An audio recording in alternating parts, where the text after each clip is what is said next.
Assalamualaikum warahmatullahi wabarakatuh. Alhamdulillah bertemu lagi dengan Ibu dalam pelajaran bahasa Indonesia.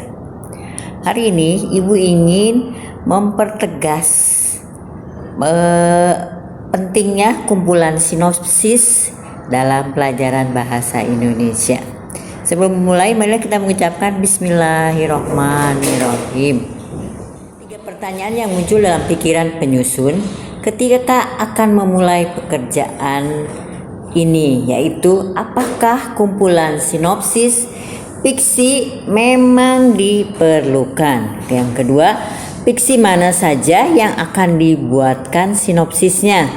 Dan yang ketiga, bagaimana struktur sinopsis atau teknik pembuatannya.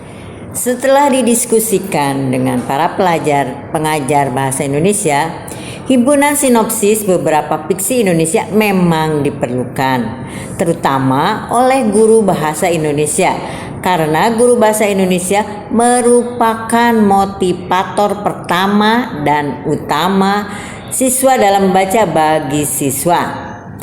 Salah satu cara yang bisa ditempuh adalah dengan menceritakan sinopsis fiksi tersebut, sehingga memancing rasa ingin tahu siswa tersebut. Kemudian suatu saat nanti siswa tentu akan berusaha membaca fiksi itu secara langsung.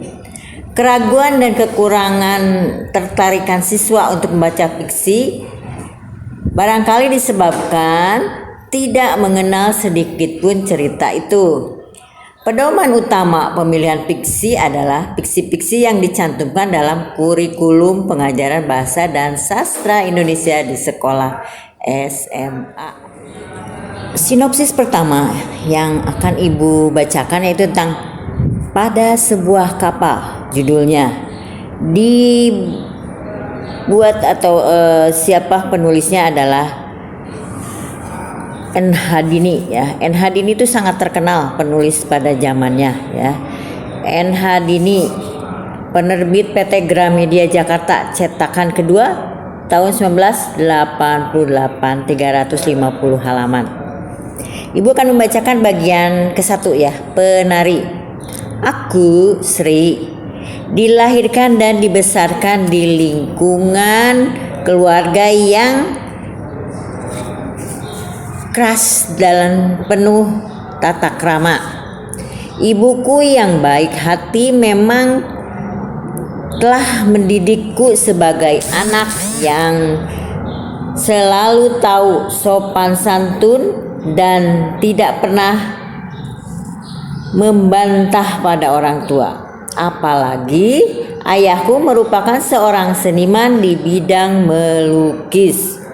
Ayahku berharap aku juga dapat menjadi seniman di bidang apa saja. Tapi ayahku keburu meninggal ketika aku berumur 13 tahun. Sehingga ayah tidak dapat melihat aku sebagai penari terbaik di Jawa. Aku tidak jarang diundang untuk menari di istana negara atau istana kepresidenan. Selain menari Jawa, aku juga pandai menarikan tari Bali. Aku menamatkan SMA selama 3 tahun. Diterima bekerja di stasiun Radio Republik Indonesia Kota Semarang. Selama di RRI Semarang ini, karir dan prestasiku menanjak begitu baik, sehingga aku dipindahkan ke Jakarta dan diangkat sebagai penyiar. Aku mempunyai banyak teman, terutama teman pria, tetapi dari semua teman pria itu hanya satu yang masuk relung hatiku, yaitu Saputro. Saputro ini seorang yang lemah lembut, ramah dan tidak sombong. Inilah yang membuat aku begitu mengaguminya. Di samping Saputro memang tampan, tetapi Ketampanan Saputro itu serasi benar dengan kelakuannya yang baik. Di samping itu, Saputro juga seorang perwira Auri dan ditugaskan sebagai penerbang. Akhirnya, Saputro dan aku saling mencintai. Kami berikrar akan menikah ke jenjang pernikahan. Tapi mujur tak dapat diraih, malang tak dapat ditolak. Dalam suatu penerbangan, Saputro mendapat kecelakaan. Pesawatnya jatuh. Saputro meninggal dunia sebelum menikah. Hancurlah hatiku. Aku minta cuti beberapa lama untuk berlibur menenangkan hati ke Yogyakarta. Di Yogyakarta, aku bertemu seorang pemuda asing sedang bertugas pada suatu badan sosial internasional. Nama pemuda itu Carl. Carl bertugas di badan sosial internasional untuk menyelesaikan studi mahasiswanya. Rupanya Carl tertarik dan begitu menyukai aku. Aku mengetahui bahwa Carl menyukaiku, namun aku tidak tertarik pada Carl. Alasannya, aku belum mengenal Carl sepenuhnya. Tapi tanpa menyelami diri Carl, Les Vincent, untuk beberapa lama aku jatuh cinta kepadanya. Charles Vincent, seorang pejabat kedutaan Prancis di Jakarta. Ia seorang diplomat. Vincent tahu ia diperhatikan. Ia pun menyukai dan jatuh cinta padaku. Akhirnya, aku dan Vincent meresmikan pernikahan. Resmilah aku menjadi istri Vincent, istri seorang diplomat. Selama perjalanan dengan kapal, inilah aku terlibat asmara cinta dengan perwira kapal yang bernama Michelle. Seperti Charles, Michelle pun juga tertarik kepadaku. Karena itu ia selalu menemaniku selama berada dalam pelayaran itu. Baginya aku adalah seorang wanita yang penuh pengertian, lemah lembut, tidak cerewet dan tidak egois. Sebaliknya, Michelle bagiku adalah figur pria yang ideal.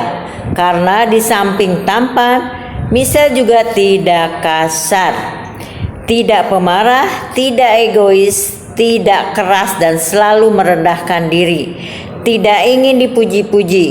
Jauh berbeda dari perilaku Charles. Itulah yang membuat kami saling menyayangi dan saling cinta, terpikat satu sama lain. Kapal yang kami tumpangi sampai di Marseilles. Walaupun Michelle telah berkeluarga, tapi hatiku telah tertinggal padanya dan susah untuk dilupakan. Di pelabuhan, Charles menjemputku dan anakku.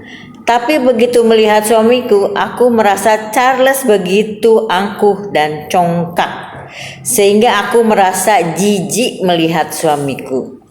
Selama di Marseilles, barulah aku mengenal lebih jauh mengenai diri Charles dan keluarganya. Sifat Charles itu memang telah diturunkan dari kakek neneknya yang menyayangi dan memanjakannya. Berlibur di Perancis tidak mengembirakan seperti yang kuharapkan. Aku selalu mendekam dalam kesedihan.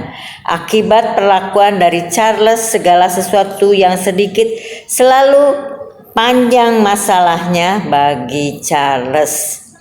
Beberapa bulan berlibur di Prancis, aku dan keluarga kembali ke Jepang dengan suasana yang hambar dalam rumah tangga.